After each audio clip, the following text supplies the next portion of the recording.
Welcome to my class. तो आज हम आवर लाइफ सपोर्ट में पढ़ेंगे वाटर टू सपोर्ट्स लाइफ। मैंने एयर के बारे में सब कुछ बता दिया था पहले। मैंने जो लास्ट वीडियो उसमें मैंने composition of air, layers of air सब बता दिया मैंने। आई होप आपने मेरा प्रीवियस वीडियो देखा होगा। जिसने भी नहीं देखा प्लीज़ सब्सक्राइब माय चैनल, आपको मेरा सारा वीडियो मिल जाएगा। तो let's start. Water too supports life. इसमें हम वाटर का जो इम्पोर्टेंस है उसको बताएंगे। वाटर को कैसे प्यूरिफाई किया जाता है, द स्टेप्स, कौन कौन सा इम्प्यूरिटीज़ होता है वाटर में, उसके बारे में बताएंगे। ओके, तो water too supports life. Water is an important as important as air for our survival. पानी जो है, सभी लिविंग थिंग्स को पानी चाहिए पीने के लिए। इसके अलावा we need water for cooking, washing clothes, bathing etcetera, watering plants. सब हर काम में हम लोग को पानी चाहिए। ठीक है, तो जो पानी हम पीते हैं वो पानी प्योर होना चाहिए, है ना, क्लीन होना चाहिए। इम्प्योर वाटर से हम बीमार पड़ सकते हैं। प्योरेस्ट फॉर्म ऑफ वाटर जो होता है, सबसे purest form of natural water, वो होता है रेन। याद रखना। लेकिन रेन वाटर को हम लोग नहीं पी सकते डायरेक्ट। क्यों? प्योरेस्ट फॉर्म ऑफ वाटर है फिर भी। लेकिन रेन वाटर जब तक वो धरती तक पहुंचता है ना ऊपर से, तो वो अपने साथ ढेर सारे डस्ट पार्टिकल्स और डर्ट को भी साथ में ले आता है, डिज़ोल्व कर लेता है। यानी रेन वाटर अर्थ के सरफेस तक पहुंचते पहुंचते गंदा हो जाता है। उसमें तरह तरह के इम्प्यूरिटीज़ मिक्सड हो जाते हैं। तो हम डायरेक्टली रेन वाटर को तो नहीं पी सकते। तो अब हम लोग जानेंगे क्या किस किस तरह का इम्प्यूरिटीज़ होता है वाटर में। ठीक है, किस किस तरह का इम्प्यूरिटीज़ होता है, इम्प्यूरिटीज़ इन वाटर। चलो, वाटर के में कितने तरह के इम्प्यूरिटीज़ होते हैं। कुछ इम्प्यूरिटीज़ तो ऐसे होते हैं जिसे हम देख सकते हैं। कुछ इम्प्यूरिटीज़ ऐसे होते हैं जैसे कि तैरता रहता है कुछ भी गंदा, उसको हम लोग देख सकते हैं। ऐसे इम्प्यूरिटीज़ को बोलते हैं, इससे गंदगी को बोलते हैं इनसॉल्युबल इम्प्यूरिटी। क्या बोलते हैं? इनसॉल्युबल इम्प्यूरिटी, यानी वो सॉल्युबल नहीं है। ठीक है, और दूसरा होता है सॉल्युबल इम्प्यूरिटी, और तीसरा है डिजीज़ कॉजिंग जर्म्स। तो पानी में ये तीन तरह के इम्प्यूरिटीज़ हो सकते हैं। पहला जिसको हम लोग देख सकते हैं, जिसको बोलते हैं इनसॉल्युबल इम्प्यूरिटी। दूसरा जो उसमें सॉल्युबल होता है, यानी हम लोग को दिखाई नहीं देता है। तो सॉल्युबल का मीनिंग जानते हो ना, एक गिलास पानी लो, उसमें थोड़ा सा नमक डालो और उसको अच्छे से मिलाओ। कुछ देर बाद उस पानी में नमक दिखाई देगा? नहीं ना।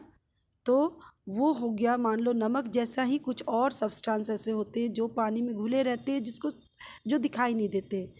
तो नमक हम लोग बोलेंगे जो salt is soluble in water. Salt या फिर शुगर लो, शुगर भी सॉल्युबल है वाटर में। तो इन सब को बोला जाता है सॉल्युबल इम्प्यूरिटीज़। इसके अलावा होता है डिजीज़ कॉजिंग जर्म्स होते हैं जो और दिखाई नहीं देते हम लोगों को।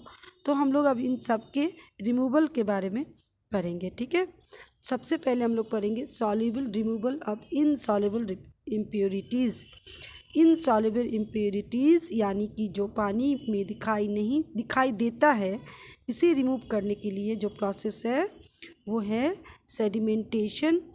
Sedimentation and decantation. ठीक है, सेडिमेंटेशन एंड डिकैंटेशन हम पिक्चर में आप लोगों को बता रहे हैं। देखो, ये एक जो फर्स्ट वाला जो बीकर है, ये फर्स्ट वन, ये बीकर जो है इसमें क्या है कि इम्प्योर वाटर है, गंदा पानी।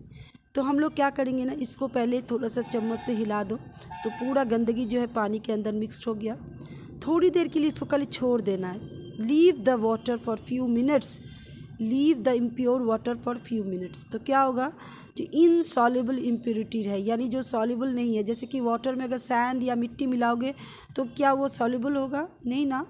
तो क्या होगा, वो सेटल डाउन कर जाएगा बॉटम ऑफ द बीकर के ठीक नीचे में वो सेटल डाउन कर जाएगा, क्योंकि वो हेवियर देन वाटर, वो पार्टिकल्स जो है वाटर से हेवियर है, भारी है, तो वो नीचे बैठ जाएगा। अब इसी को बोलते हैं, ये जो नीचे बैठ गया, सेटल डाउन हो गया, इसको बोलते हैं सेडिमेंट, और इस प्रोसेस को बोलते हैं सेडिमेंटेशन। अब हम लोग क्या करेंगे ना, इस पानी को धीरे से ऊपर से ऐसे करके दूसरे एक पानी बीकर में इसको डाल देंगे। इस प्रोसेस को बोलते हैं डिकैंटेशन, यानी गंदा चीज़ जो है वो नीचे रह गया और क्लीन वाटर को हम लोग दूसरे बर्तन में डाल दिए, इसको बोलते हैं डिकैंटेशन। तो this process is called sedimentation and decantation. चलो, तो नेक्स्ट हम लोग पढ़ेंगे फिल्ट्रेशन के बारे में। फिल्ट्रेशन, इस तरह से पानी थोड़ा सा साफ़ हुआ है ना। इसके अलावा नेक्स्ट प्रोसेस क्या है, इसमें क्या करते हैं, एक देखो एक पिक्चर बना के बताते हैं। एक सर्कुलर फिल्टर पेपर लेते हैं और उससे एक कोन बनाते हैं, जैसे प्रोसेस दिया हुआ है इस पिक्चर में उस तरह से एक कोन टाइप का बना लेते हैं, ठीक है। और उस कोन को एक फनल के अंदर प्लेस कर देते हैं। फिर उस देखो यहाँ फनल बना हुआ है, फनल के अंदर ऐसे करके, एक सेकेंड, ये फनल बना हुआ है, फनल के अंदर ये देखो कोन को फिक्स कर दिए, ठीक है। फिर उस फनल को एक बीकर के ऊपर इस तरह फिक्स कर देंगे कि एक ग्लास के रॉड के ऊपर से मिट्टी वाले पानी को फिल्टर पेपर के अंदर डालेंगे, ठीक है। देखो यहाँ ये मिट्टी वाला पानी है, ग्लास रॉड के ऊपर से ऐसे धीरे धीरे इसके अंदर डालेंगे, तो क्या होगा ना, गंदगी यहीं पर रह जाएगी और पानी, शुद्ध पानी इसमें नीचे आ जाएगा। फिल्टर, सिंपली फिल्टर करना है, ठीक है। तो इस तरह से ये फिल्ट्रेशन होता है। नेक्स्ट हम लोग पढ़ेंगे रिमूवल ऑफ सॉल्युबल इम्प्योरिटीज़ के बारे में। जो सॉल्युबल है यानी जो मिक्स्ड हो जाता है हमारे पानी के अंदर और हमें दिखाई भी नहीं देता, इनको अलग करना बहुत मुश्किल है क्योंकि ये दिखाई नहीं देते, ठीक है। तो इसके लिए दो प्रोसेस है। इसके लिए पहले हम लोग को पढ़ना होगा, जानना पड़ेगा व्हाट इज़ एवापोरेशन। एवापोरेशन के बारे में पहले बता देती हूँ। What is evaporation? Evaporation is the process in which water और any liquid changes into vapour, ठीक है, changes into vapour on heating, यानी किसी भी लिक्विड को, चाहे वो वाटर हो या कोई भी और लिक्विड, उसको अगर हीट करते, गर्म करते हैं तो वो चेंज हो जाता है वेपर में। इस प्रोसेस को बोलते हैं एवापोरेशन। दूसरा प्रोसेस होता है कंडेंसेशन, इसको भी जानना ज़रूरी है। What is condensation? Condensation is the process in which water vapour हो या कोई भी वेपर हो, गैस हो, चेंजेस इनटू वाटर और any liquid on cooling. Just उल्टा, अगर वेपर को ठंडा करेंगे तो वो वाटर में चेंज हो जाएगा, दैट इज़ कॉल्ड कंडेंसेशन। इस दो प्रोसेस से हम लोग जो है इम्प्योर वाटर, मतलब ये इनसॉल्युबल, ये सॉल्युबल इम्प्योरिटीज़ को वाटर से रिमूव कर सकते हैं। तो जो प्रोसेस है उसको बोलते हैं डिस्टिलेशन। इसका भी मैं एक पिक्चर बता रही हूँ। देखो इसमें हम लोग पहले पानी लेते हैं, गंदा पानी को, ठीक है, गंदे पानी है इसमें सॉल्युबल इम्प्योरिटीज़ है यानी दिखाई नहीं दे रहा है। जब हम इसको बर्नर से गर्म करेंगे, ये ऐसा, इसका जो ये है नल यहाँ से निकला हुआ है, तो गर्म करने से इसके अंदर का जो वाटर है वो एवेपोरेट होगा। तो वाटर एवेपोरेट होगा, लेकिन उसके अंदर अगर कोई भी इम्प्योरिटीज़ है वो तो एवेपोरेट नहीं होगा ना। ये वाटर का क्वालिटी है कि ये वाटर का गुण है कि वो एवेपोरेट होता है। तो वाटर एवेपोरेट होके उसका जो वेपर बनेगा, वेपर यहाँ से निकलने लगेगा। इस वेपर में कुछ और नहीं है, ओनली वाटर वेपर है। ये वेपर को यहाँ से पास कराते हैं और इस जगह पर एक कंडेंसर रखा जाता है। देखो ये, जिसमें कोल्ड वाटर रहता है, ये बाहर वाला हिस्सा ठंडा पानी, इससे कंडेंसर में क्या होता है, ठंडा पानी का यहाँ फ्लो होता है। तो वेपर जैसे ही ठंडे पानी के कांटेक्ट में आया, बन गया वाटर, कंडेंसेशन हो गया। यहाँ एवेपोरेशन हुआ या कंडेंसेशन हो गया, हुआ ना, और वाटर वेपर बन गया वाटर, और फिर यहाँ पर शुद्ध पानी इसमें जमा हो गया, इसमें कोई भी इम्प्योरिटी नहीं है। तो ये डिस्टिलेशन हो गया। इस प्रोसेस को क्या बोलते हैं? डिस्टिलेशन। समझ में आया? एवेपोरेशन और कंडेंसेशन दोनों प्रोसेस इसमें आता है। तो डिस्टिलेशन जो है मैंने बता दिया, प्योर वाटर कैसे ले सकते हैं। ये डिस्टिलेशन से हम लोग प्योर फॉर्म ऑफ वाटर मिल सकता है हम लोगों को, ठीक है। नेचुरल वाटर प्योर फॉर्म क्या होता है? रेन वाटर, क्योंकि रेन वाटर भी इसी एवेपोरेशन और कंडेंसेशन के थ्रू ही बनता है ना। वाटर बॉडीज़ में वाटर बॉडीज़ जितने भी हमारे अर्थ पे हैं, यानी ओशियन वाटर हुआ, लेक, रिवर, इसमें से वाटर सन के हीट से एवेपोरेट होता है और वाटर वेपर बन जाता है। फिर ये ऊपर जाकर ठंडा होता है, हाई ऑल्टीट्यूड में ये ठंडा होकर क्लाउड बनता, फिर रेन के रूप में ये नीचे की तरफ आता है। तो ये भी, इसमें भी दो प्रोसेस हुआ, एवेपोरेशन और कंडेंसेशन। तो ये भी प्योरेस्ट फॉर्म है। तो अब नेचुरल वाटर अगर पूछा जाएगा, purest form of natural water is rain, तो उसमें भी गंदगी मिक्सड हो जाती है, क्योंकि नीचे आते आते वो जो एटमॉस्फेयर में जितने भी डस्ट है, जर्म्स है, वो सबको धो के साथ में ले आती है। चलो, तो अब हम लोग डिस्टिलेशन समझ गए। तो डिस्टिल्ड वाटर जो है, अब प्यूरिफिकेशन ऑफ ड्रिंकिंग वाटर पढ़ेंगे। लेकिन उसके पहले एक बात बता दें, जो डिस्टिल्ड वाटर होता है ना, अगर सोच रहे हो कि हम घर में डिस्टिल्ड वाटर पियेंगे तो एकदम क्लीन वो होगा, no, distilled water is not good for health. इसका कारण क्या है? इसका कारण ये कि वाटर में ना इम्प्योरिटीज़ के अलावा कुछ बहुत सारे मिनरल्स भी होते हैं, कैल्शियम होते हैं, मैग्नीशियम होते हैं। तो ये सब मिनरल्स जो होता है ये हमारे लिए बहुत इम्पॉर्टेंट है। वाटर के साथ साथ ये मिनरल्स भी हमारे शरीर में जाता है और हेल्प करता है। ये डिस्टिल्ड वाटर में ना कोई इम्प्योरिटी तो रहती नहीं है, लेकिन साथ में ये मिनरल्स भी नहीं होता है, ये मिनरल्स भी रह जाता है नीचे। और ओनली वाटर जो कि हाइड्रोजन और ऑक्सीजन से बना होता है, H2O, वो कलेक्ट होता है। तो उससे क्या होता है कि हमारे जो नीड है, बॉडी को जो जो चीज़ की ज़रूरत है वो पूरा नहीं होगा। ठीक है, हमारे बॉडी को मिनरल्स की भी नीड होती है ना, तो हम लोग डिस्टिल्ड वाटर को नहीं पीते। डिस्टिल्ड वाटर का काम होता है मेनली कार के बैटरीज़ में उसको हम लोग यूज़ करते हैं, फिर लेबोरेटरीज़ में यूज़ करते हैं, मेडिसिन बनाने में मेडिसिन में उसका यूज़ होता है, ये सब उसका यूज़ होता है। ठीक है, तो उसमें हम लोग डिस्टिल्ड वाटर को हम लोग पीने के काम में नहीं ला सकते। ठीक है, अब हम लोग पढ़ेंगे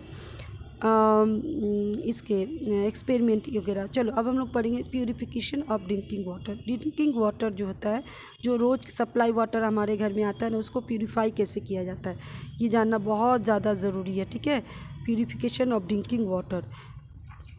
चलो इसके लिए भी 3 प्रोसेस है, sedimentation, filtration and chlorination. Sedimentation मैंने बताया था किसको बोलते हैं, फिल्ट्रेशन भी बताया था। अब क्लोरीनेशन, क्लोरीनेशन का मतलब होता है, क्लोरीन एक गैस होता है, क्लोरीन गैस थोड़ा सा मात्रा में पानी के अंदर डाला जाता है, जिससे क्या होता है ना, जर्म्स जो होता है वो किल हो जाता है, और क्लोरीन उससे हमारे हेल्थ को भी कोई ज़्यादा फ़र्क नहीं पड़ता है। ठीक है, तो इसके लिए हम लोग प्रोसेस पहले देखते हैं कैसे होता है। देखो यहाँ पर जो पानी है किसी भी लेक से या डैम वाटर, जहाँ भी कलेक्टेड वाटर, इसको एक जगह पर पहले कलेक्ट किया जाता है। ठीक है, वाटर इज़ कलेक्टेड, यहाँ पर टैंक में कलेक्ट किया जाता है, फिर इसको कुछ दिन के लिए यहाँ पर छोड़ दिया जाता है। सेडिमेंटेशन, यहाँ पर सेडिमेंटेशन होता है, यानी जो भी हेवियर पार्टिकल वो नीचे सेटल डाउन हो जाएगा, ऊपर में क्लीन वाटर रहेगा। ऊपर से जब ये थोड़ी दिन 2 दिन इसको छोड़ने के बाद ऊपर जो क्लीन वाटर रहेगा उसको यहाँ पर पहुँचाया जाता है। ठीक है, after sedimentation water is filtered here, यहाँ पर फिल्ट्रेशन का काम होता है, यहाँ फिल्टर लगा रहता है, यहाँ पर साफ़ होता है। ठीक है, फिर यहाँ पर इस जगह पर इसको वाटर को लाया जाता है, यहाँ पर क्लोरीनेशन का काम होता है, यानी क्लोरीन गैस वाटर के अंदर से पास किया जाता है। ठीक है, क्लोरीन गैस पास करने की वजह से इसमें जो जर्म्स हैं वो किल हो जाते हैं, फिर इस वाटर को घर घर पहुँचाने का काम होता है। ठीक है, टाउन में पहुँचा सप्लाई किया जाता है। तो इस तरह से ये काम होता है purification of drinking water. Drinking water में जितनी भी ये है इम्प्योरिटीज़ है वो ख़त्म हो जाता है और पीने लायक बन जाता है पानी। ठीक है, चलो तो इसके अलावा भी हम लोग कुछ और मेथड है जिससे हम लोग वाटर को प्यूरिफाई कर सकते हैं।